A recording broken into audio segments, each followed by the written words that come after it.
मी तुम्हाला आजच शुभेच्छा देतो.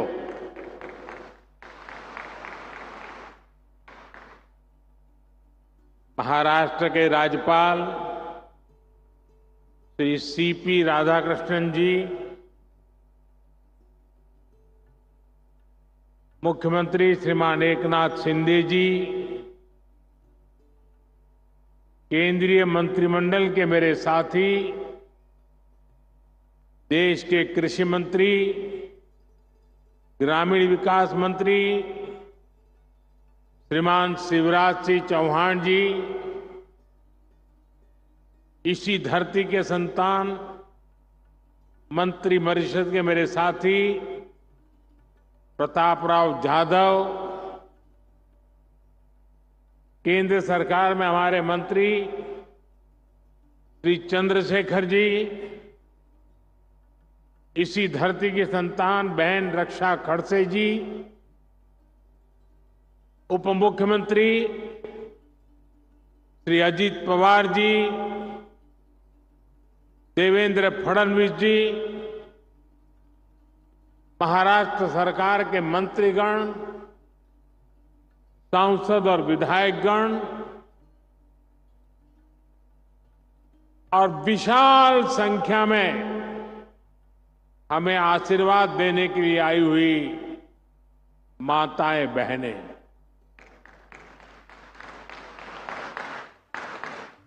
दूर दूर मेरी जहां भी नजर पहुंच रही है,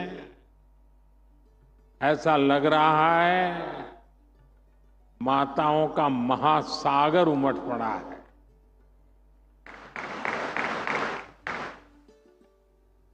ये दृश्य अपने आप में सुकून देता है.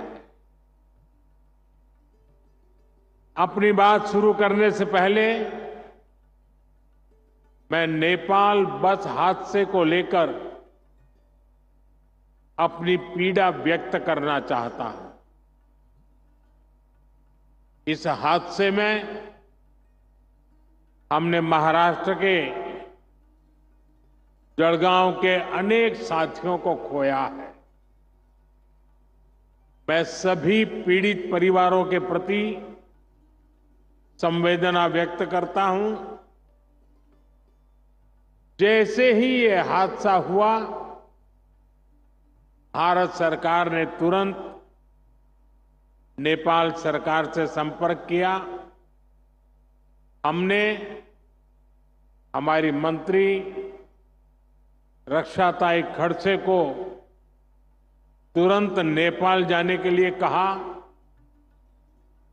हमारे जो परिजन नहीं रहे,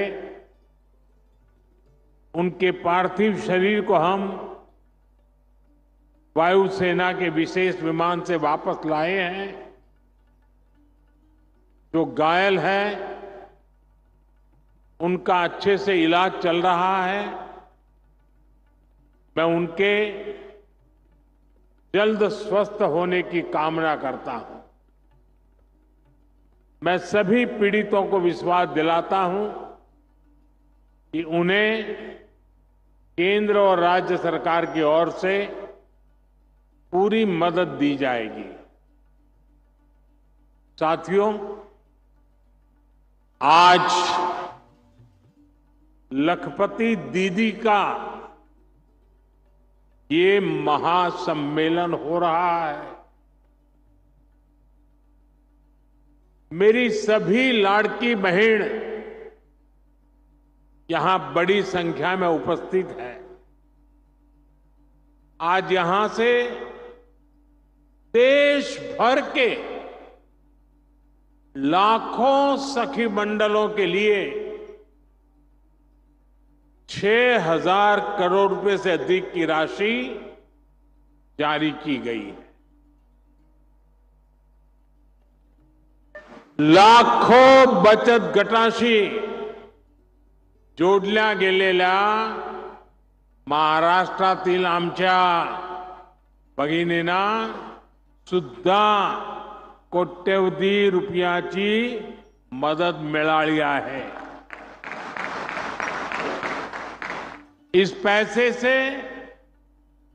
लाखों बहनों को लखपति दीदी बनाने में मदद मिलेगी। मेरी सभी माताओं बहनों को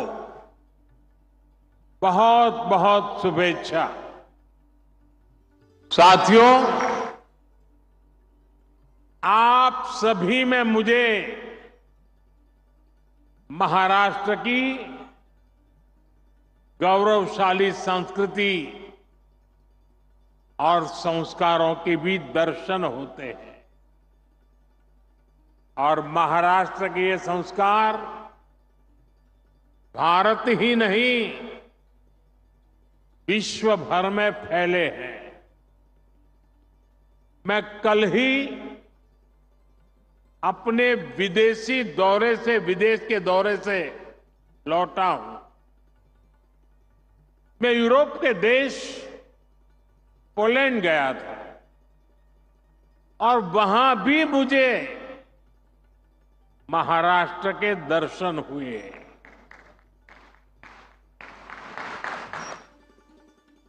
महाराष्ट्र की संस्कृति,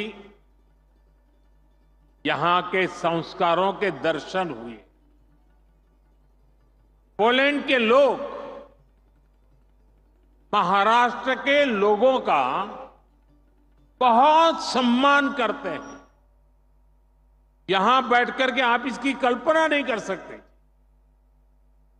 वहां की राजधानी में एक कोल्हापुर मेमोरियल है। पोलैंड के लोगों ने ये मेमोरियल कोल्हापुर के लोगों की सेवा और सत्कार की भावना को सम्मान देने के लिए बनाया है। आप में से कुछ लोगों को पता होगा, दूसरे विश्व युद्ध के दौरान पोलैंड की हजारों माताओं और बच्चों को कोल्हापुर के राज परिवार ने शरण दी थी। छत्रपति शिवाजी महाराज के संस्कारों के अनुरूप राज परिवार ने, सामान्य लोगों ने शरणार्थियों की सेवा की। जब वहां मैं महाराष्ट्र के लोगों के सेवा भाव, मानवता प्रेम की प्रशंसा सुन रहा था तो मेरा माथा गर्व से ऊंचा हो रहा था। हमें ऐसे ही महाराष्ट्र का विकास करके महाराष्ट्र का नाम पूरी दुनिया में और ऊंचा करते रहना है। साथियों, महाराष्ट्र के संस्कारों को यहां की वीर और धीर माताओं ने सृजित किया है। यहां की मातृशक्ति ने पूरे देश को प्रेरित किया है। आमचे जळगाव हे तर वारकरी परंपराचे तीर्थ आहे। महान संत मुक्ताईची ही भूमि आहे। उनकी साधना, उनका तप आज की पीढ़ी के लिए भी प्रेरणा है। बहिणाबाई की कविताएं आज भी समाज को रूढ़ियों से बाहर निकल सोचने के लिए मजबूर करती। महाराष्ट्र का कोई भी कोना हो, इतिहास का कोई भी कालखंड हो, मातृशक्ति का योगदान अप्रतिम रहा है। छत्रपति शिवाजी महाराज के जीवन को किसने दिशा दी? ये काम माता जिजाऊ ने किया। जब समाज में बेटियों की शिक्षा, बेटियों के कामकाज को महत्व नहीं दिया जाता था, तब सावित्रीबाई फूले आगे आई। यानी भारत की मातृशक्ति ने हमेशा समाज और राष्ट्र के भविष्य को बनाने में बहुत बड़ा योगदान दिया है। और आज जब हमारा देश विकसित बनने के लिए मेहनत कर रहा है, तो फिर से हमारी मातृशक्ति आगे आ रही है। मैं अपने सामने देख रहा हूं, महाराष्ट्र की आप सभी बहनें कितना अच्छा काम कर रही है। तुमच्या सगळ्यामध्ये मी राजमाता जिजाऊ आणि सावित्रीबाई फुलेची छाप पाहतो। साथियों, जब मैं लोकसभा चुनाव के दौरान आपके बीच आया था, तब मैंने कहा था कि हमें 3 करोड़ बहनों को लखपति दीदी बनाना है। यानी 3 करोड़ ऐसी बहनें और जो सेल्फ हेल्प ग्रुप में काम करती है, जिनकी 1 साल की कमाई 1 लाख रुपए से अधिक होगी। बीते 10 वर्षों में 1 करोड़ लखपति दीदी बनी और बीते 2 महीने में, सिर्फ 2 महीने में 11 लाख और लखपति दीदी उसमें जुड़ गई, नई बन गई। यात सुद्धा 1 लाख नवीन लखपती दीदी याच आपल्या महाराष्ट्रात तयार झाल्या आहेत। इसमें यहां की महायुति की सरकार ने भी बहुत मेहनत की है। एकनाथ जी, देवेंद्र जी और अजित दादा की पूरी टीम माताओं बहनों को सशक्त करने में जुटी हुई। महाराष्ट्र में माताओं बहनों के लिए, नौजवानों के लिए, किसानों के लिए एक से बढ़कर एक स्कीम्स, नई नई योजनाएं चलाई जा रही। साथियों, लखपति दीदी बनाने का ये अभियान सिर्फ बहनों बेटियों की कमाई बढ़ाने का अभियान है, इतना नहीं है। ये पूरे परिवार को, आने वाली पीढ़ियों को सशक्त करने का एक महाअभियान है। ये गांव के पूरे अर्थतंत्र को बदल रही है। यहां इस मैदान में मौजूद हर बहन बेटी अच्छी तरह जानती है कि जब वो कमाने लगती है तो कैसे उसका अधिकार बढ़ जाता है, घर परिवार में उसका सम्मान बढ़ जाता है।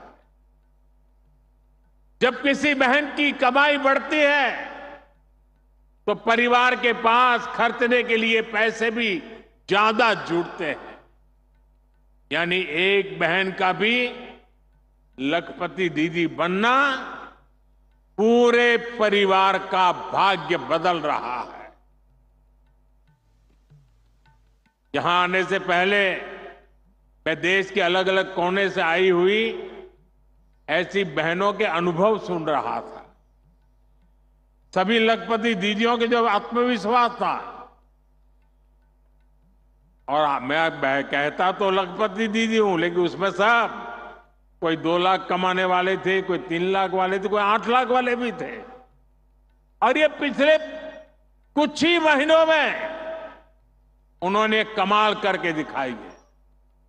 साथियों, आज आप हर तरफ सुनते हैं कि भारत दुनिया की तीसरी सबसे बड़ी आर्थिक ताकत बनने जा रहा है। इसमें हमारी बहनों बेटियों की भूमिका बहुत बड़ी है। लेकिन कुछ साल पहले तक ये स्थिति नहीं थी। बहनें हर घर, हर परिवार की खुशहाली की गारंटी होती है, लेकिन महिलाओं को मदद मिले इसकी गारंटी लेने वाला कोई नहीं था। देश की करोड़ों बहनों के नाम पर कोई प्रॉपर्टी नहीं होती थी। अगर उन्हें बैंक से लोन लेना होता था तो उनको मिल ही नहीं सकता था। ऐसे में वो कोई भी छोटा मोटा काम करना चाहे तो चाहकर भी नहीं कर पाती। और इसलिए आपके इस भाई ने, आपके बेटे ने एक संकल्प लिया। मैंने तय किया कि कुछ भी हो जाए, मेरे देश की माताओं, बहनों, बेटियों की हर मुश्किल को कम करके ही रहूंगा। इसलिए मोदी सरकार ने एक के बाद एक महिला हित में निर्णय लिए। मैं आज चुनौती देता हूं पहले की सरकारों के 7 दशक एक तरफ रख लीजिए। एक तराजू में एक तरफ 7 दशक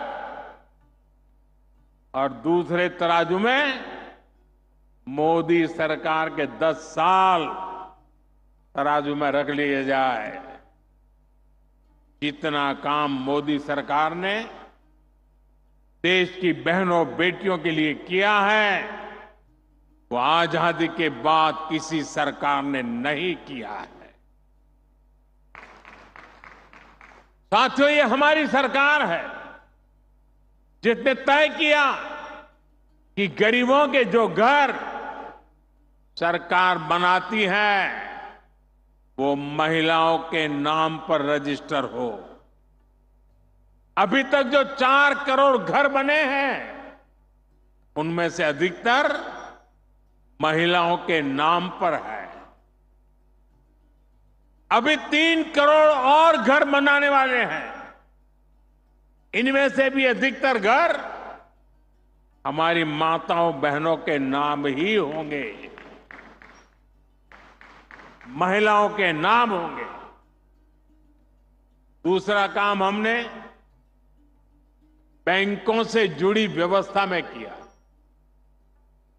पहले जनधन खाते खोले तो सबसे ज्यादा बहनों के खाते खुले।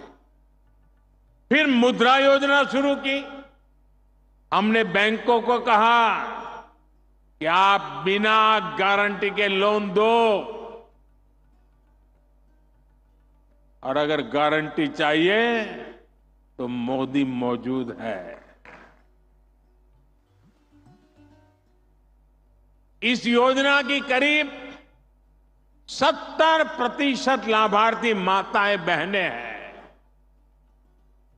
देश में कुछ लोग थे वो कहते थे कि महिलाओं को ऐसे लोन मत दो, डूब जाएगा, इसमें रिस्क है।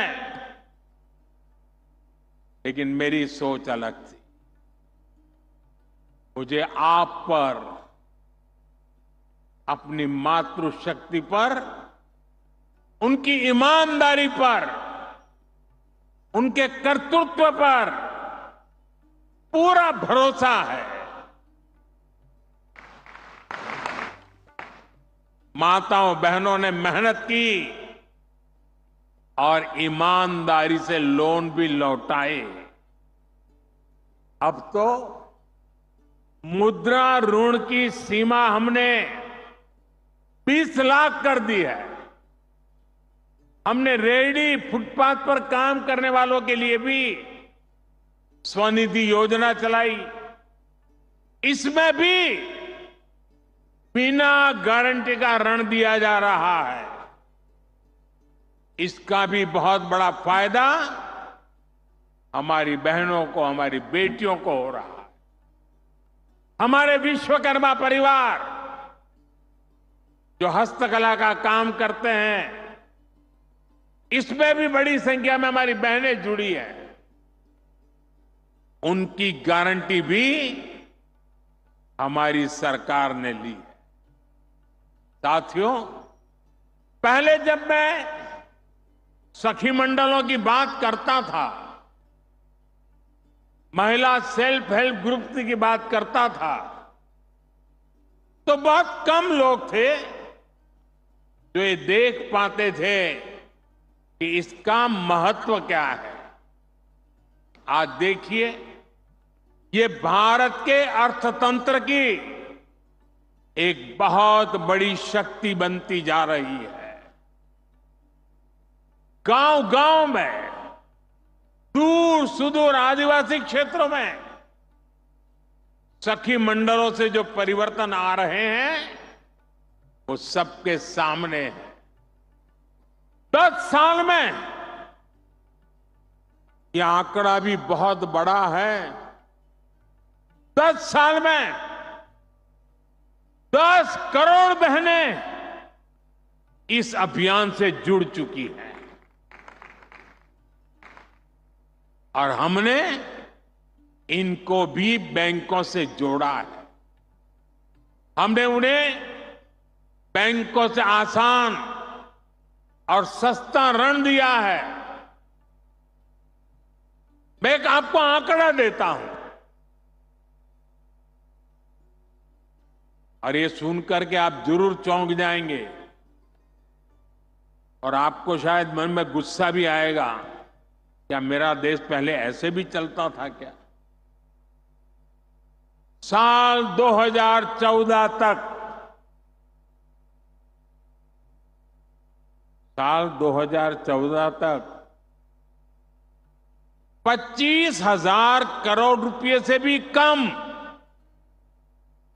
25,000 करोड़ रुपए से भी कम बैंक लोन सखी मंडलों को मिला था। 2014 से पहले 25,000 करोड़ से भी कम। याद रखिए, ये मैं उन महिला सेल्फ हेल्प ग्रुप की बात करता हूं। सिर्फ 25,000 करोड़, जबकि पिछले 10 सालों में करीब 9 लाख करोड़ रुपए की मदद दी गई है।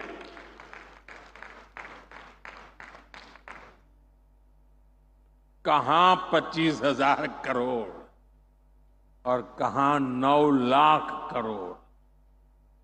इतना ही नहीं, सरकार जो सीधी मदद देती है उसमें भी लगभग 30 गुना की बढ़ोतरी की गई है।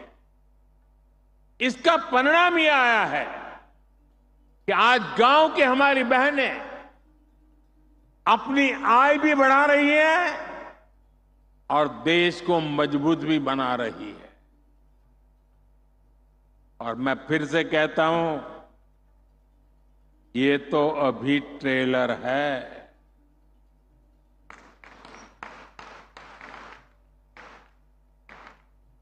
अब हम बहनों बेटियों की भूमिका का और विस्तार कर रहे हैं।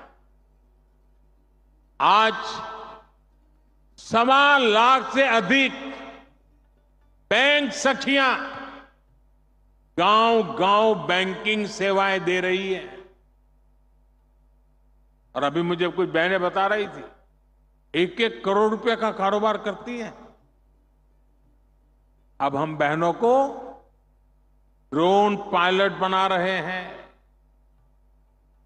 हम बहनों के समूहों को लाखों रुपए का ड्रोन दे रहे हैं ताकि वे ड्रोन से आधुनिक खेती करने में किसानों की मदद कर पाए।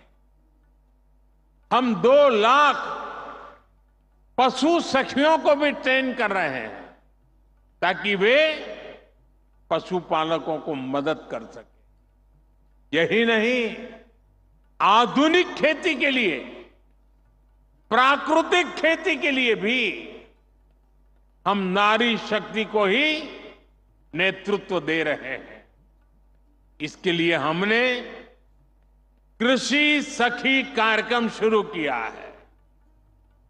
ऐसी लाखों कृषि सखियां आने वाले समय में देश के गांव-गांव में हम बनाने के लिए आगे बढ़ रहे हैं।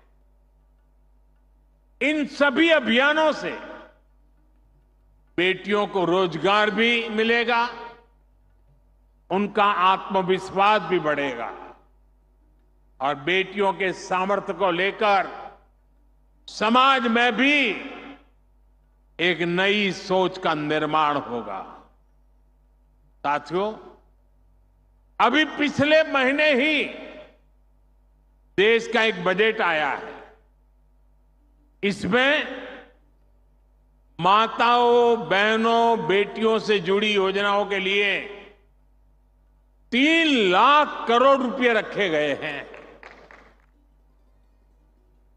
बेटियां ज्यादा संख्या में नौकरी करें, इसके लिए दफ्तरों में, फैक्ट्रियों में उनके लिए विशेष सुविधाएं बनाने की घोषणा की गई है।